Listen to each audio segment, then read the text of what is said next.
Hello student, आज की class में हम पढ़ेंगे बैंक रिकन्सिलिएशन स्टेटमेंट, जो एग्ज़ाम में 4 या 6 मार्क्स में पूछा जाता है। मैक्सिमम पॉसिबिलिटी के साथ ये 6 मार्क्स में पूछा जाता है, लेकिन कभी कभी ये 4 मार्क्स में भी आ जाता है। तो बैंक रिकन्सिलिएशन स्टेटमेंट में आज हम 3 चीज़ें कवर करेंगे।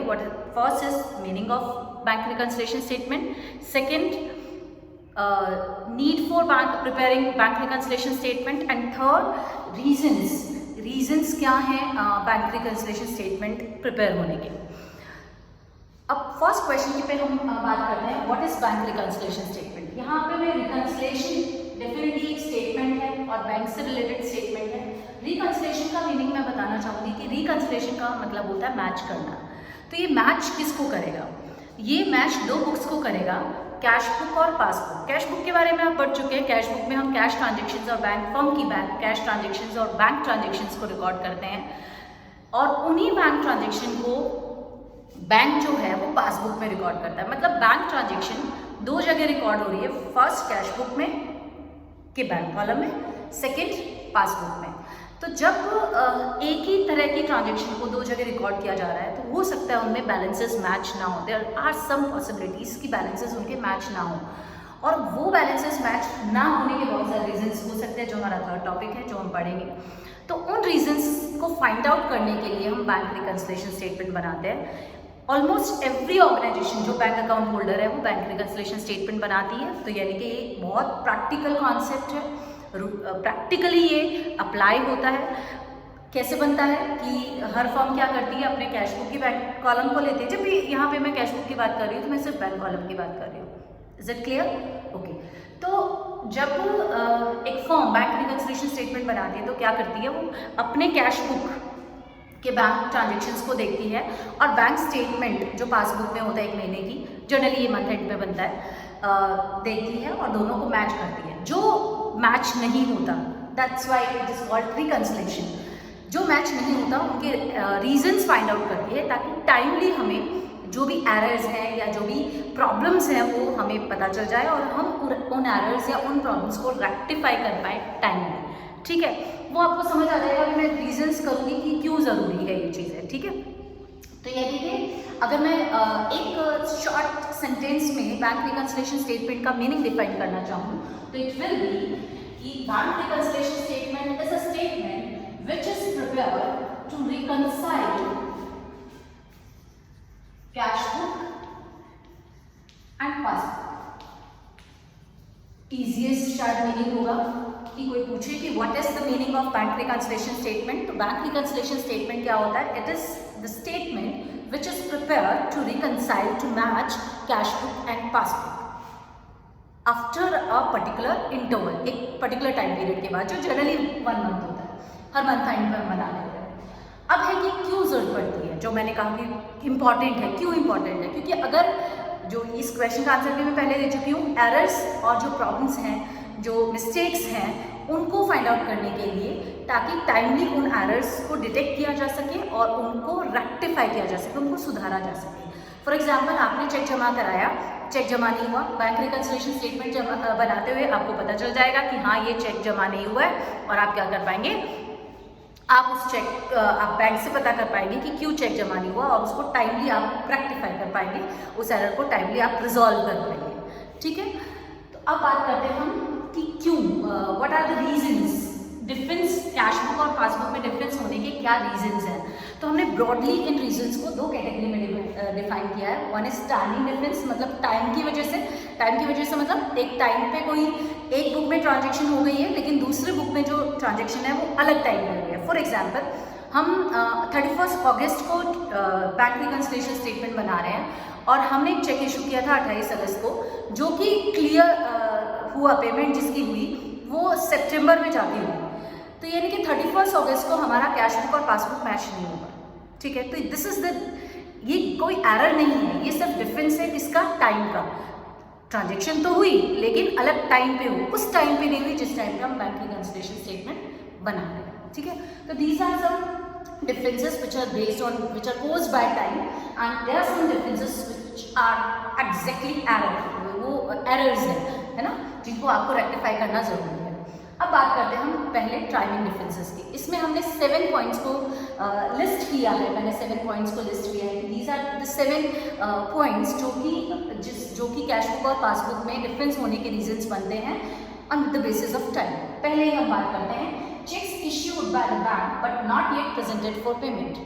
आपने पढ़ा है, आप जर्नल पढ़ चुके हैं, आप कैश बुक पढ़ चुके हैं। जैसे ही आप चेक इशू करते हैं तो आप अपनी कैश बुक में आप माइनस कर देते हैं बैंक बैलेंस को, लेकिन अगर वो प्रेजेंट नहीं हुआ पेमेंट के लिए 31 अगस्त तक, मान लो हम 31 अगस्त को बना रहे हैं, 31 अगस्त तक अगर वो पेमेंट के लिए प्रेजेंट नहीं हुआ तो क्या होगा? तो ये होगा कि जिस दिन हम बैंक रिकन्सिलिएशन स्टेटमेंट बना रहे हैं उस दिन हमारा कैश बुक और पासबुक का बैलेंस मैच नहीं होगा। एक एग्जांपल लेना चाहूँगी मैं कि मान लो हमने एक श्याम नाम के पर्सन को एक 5,000 रुपये का चेक काट के दिया और 28 अगस्त को आपने जो चेक है वो इशू किया और 31 अगस्त को आपका टाइम आ गया बैंक रिकन्सिलिएशन स्टेटमेंट बनाने का। और जो श्याम है वो बड़ा आलसी इंसान था, उसने चेक जमा ही नहीं कराया अभी बैंक में, और 31 अगस्त को जब आप बैंक कैश बुक की बैंक ट्रांजेक्शन और पासबुक की जो बैंक स्टेटमेंट है उसको मैच करने बैठे तब आपको पता चला अभी चेक शाम का जो चेक है वो भी क्लियर नहीं हुआ है, शाम ने चेक नहीं लगाया। तो आपको पता चल गया कि हाँ शाम का चेक क्लियर नहीं हुआ है या शाम ने चेक नहीं लगाया है, तो आप ऑब्वियसली शाम से कंफर्म कर सकते हैं कि आप जल्दी से अपनी पेमेंट क्लियर कर लें ताकि हमारी जो बैलेंसेस हैं वो मैच हो जाए। और पेमेंट की बात है तो हो सकता है आप छोड़ भी दें, कोई दिन लगा लेगा, ठीक है, लेकिन जब बात डिपॉजिट की होती है तो you want to confirm. Okay, clear है। सेकेंड है cheques paid into bank but not collected, यानी कि चेक्स पेड का मतलब है cheques deposited. Cheques paid into bank यानी कि आपने चेक जमा करा दिया बैंक में लेकिन अभी वो कलेक्ट नहीं हुआ, बैंक किसी रीज़न से, टेक्निकल रीज़न से, या बैंक ने अभी उसको दूसरे बैंक को अभी सबमिट नहीं किया है, या सामने वाले के अकाउंट से कोई क्लियर नहीं हुआ है, कुछ डायरेक्शंस है सामने वाले के अकाउंट में कि अभी पेमेंट उन्होंने स्टैंडिंग पे डाल रखी है, तो whatever the reasons are, बात ये है कि चेक जमा नहीं हुआ। मान लो हमने 22 अगस्त को चेक जमा कराया था और 31 अगस्त को हम बना रहे हैं बैंक रिकन्सिलिएशन स्टेटमेंट, तो डेफिनेटली अगर जो चेक क्लियर नहीं हुआ है तो 31 अगस्त को हमें वो बैंक मैच करेंगे, रिकन्साइल करेंगे तो पता चल जाएगा कि चेक तो जमा नहीं हुआ। तो हम क्या करेंगे, हम बैंक से कंफर्म कर सकते हैं कि क्या रीजंस हैं जिनसे हमारा चेक क्लियर नहीं हुआ है। तो इससे हमें टाइमली जो है वो चीज़ों का पता चल जाएगा, टाइमली हमें कुछ गलतियां होने वाली हैं उससे पता चल जाएगा और हम उस चेक को प्रोसेस करने की जो भी अपनी फर्दर प्रोसीडिंग्स हैं वो कर सकते हैं, ठीक है, कर पाएंगे। थर्ड है direct debits made by the bank. अब मैं एक चीज़ बताना चाहूँगी आपको, आप कैश बुक और पासबुक दोनों कैश बुक पढ़ चुके हैं। कैश बुक में हम करते हैं debit what comes in, credit what goes out. जो पैसा आएगा वो डेबिट होगा, जो जाएगा वो क्रेडिट होगा। मतलब कैश बुक में डेबिट का मतलब प्लस है और कैश बुक में क्रेडिट का मतलब है माइनस। पासबुक में उल्टा होता है, पासबुक में डेबिट का मतलब होता है माइनस और पासबुक में क्रेडिट का मतलब होता है प्लस। तो डायरेक्ट डेबिट्स का मतलब है माइनस हुआ है ना, बैंक ने हमसे कुछ डिडक्शन ली है। अब बैंक किस तरह की डिडक्शन क्लेम कर सकते हैं हमसे? आपने कभी मम्मी पापा को कहते हुए सुना होगा कि बैंक ने 112 रुपये काट लिए, बाद में बैंक से जाके कंफर्म किया पासबुक दिखा के तो बैंक ने बोला ATM चार्जेस हैं, ठीक है। तो इस तरह की अगर चार्जेस बैंक ने डेबिट किए हैं तो ऑब्वियसली आपने वो पासबुक में एंट्री मिलेगी, आपकी कैश बुक में एंट्री नहीं मिलेगी। और ये कब पता चलेगा? जब आप बैंक रिकन्सिलिएशन स्टेटमेंट बना रहे होंगे। तो आप क्या कर सकते हैं, आप बैंक से कंफर्म करके वो एंट्री अपने कैश बुक में बैंक कॉलम में कर सकते हैं, ठीक है। नेक्स्ट है amount directly deposited in the bank account, यानी कि वो अमाउंट जो कि कस्टमर ने डायरेक्टली हमारे अकाउंट में जमा करा दी और हमें इंटीमेट करना भूल गए। तो उस केस में हम जब बैंक रिकन्सिलिएशन स्टेटमेंट बनाने बैठेंगे तब हमें समझ आएगा कि देखो ये डिपॉजिट्स हैं बैंक पासबुक में और हमने ये लिखा नहीं हुआ, तो हो सकता है हम कंफर्म कर ले कि ये पेमेंट किसने की होगी या कौन कस्टमर है जो हमें पेमेंट करने के लिए बोल रहा था। तो हम उस कस्टमर से कंफर्म करके वो एंट्री कैश बुक में कर पाएंगे, ठीक है। उसके बाद interest and dividend collected by bank. Interest आपको सबको पता है। डिविडेंड क्या होता है? जब आप किसी कंपनी के शेयर्स खरीदते हैं, जब आप किसी कंपनी के शेयर्स खरीदते हैं तो आपको जो कंपनी प्रॉफिट में से हिस्सा देती है तो उसको हम डिविडेंड बोलते हैं। आजकल आपको शायद किसी को कुछ नॉलेज होगी, आजकल जैसे हम कैश को बैंक में रखते हैं वैसे शेयर्स को भी हम बैंक में रखते हैं और वो डिविडेंड और वो इंटरेस्ट भी बैंक में आता है। तो अगर इस तरह का कोई कलेक्शन बैंक ने किया है तो वो हमारी पासबुक में पैसा जमा हो गया, हो सकता है हमारे पास वो इंटीमेशन ना हो कि पैसा जमा हो गया है, तो हम क्या कर सकते हैं, हम वो बैंक रिकंसिलिएशन स्टेटमेंट बनाने के बाद कंफर्म करके वो एंट्री कैश बुक में कर पाएंगे। ओके, उसके बाद है direct payments made by the bank on the behalf of the customer. इसको हम जनरली कहते हैं स्टैंडिंग ऑर्डर्स। क्या बोलते हैं इसको? Standing orders. यानी कि हमने अगर बैंक को, और इसी नाम के बैंक चार्जेस दे सकते हैं, यानी कि अगर हमने बैंक को कुछ स्टैंडिंग ऑर्डर्स दे रखे हैं कि इस महीने की इस डेट को ये पेमेंट काट देना, ये EMI काट देना, LIC का किस्त दे देना, मेरे मंथली रेंट इस अकाउंट में जमा करा देना, इस तरह के स्टैंडिंग ऑर्डर्स अगर हमने किए हुए हैं और हम भूल गए कैश बुक में करना, लेकिन बैंक पेमेंट कर चुका है, तो वो बैंक रिकंसिलिएशन स्टेटमेंट बनाने से हमें आइडिया हो जाएगा और हम वो एंट्री कैश बुक में कर पाएंगे। देख लो कितना इंपॉर्टेंट है बैंक रिकंसिलिएशन स्टेटमेंट बनाना। उसके बाद है चेक्स डिपॉजिटेड या बिल डिस्काउंटेड डिसऑनर्ड। मैं पहले चेक्स डिपॉजिट की बात करती हूँ। ऊपर भी हमने चेक जमा कराया था लेकिन वो कलेक्ट नहीं हुआ था, जमा नहीं हुआ था। यहाँ पे हमने चेक डिपॉजिट कराया लेकिन वो डिसऑनर हो गया। डिसऑनर होने का मतलब होता है बाउंस होना।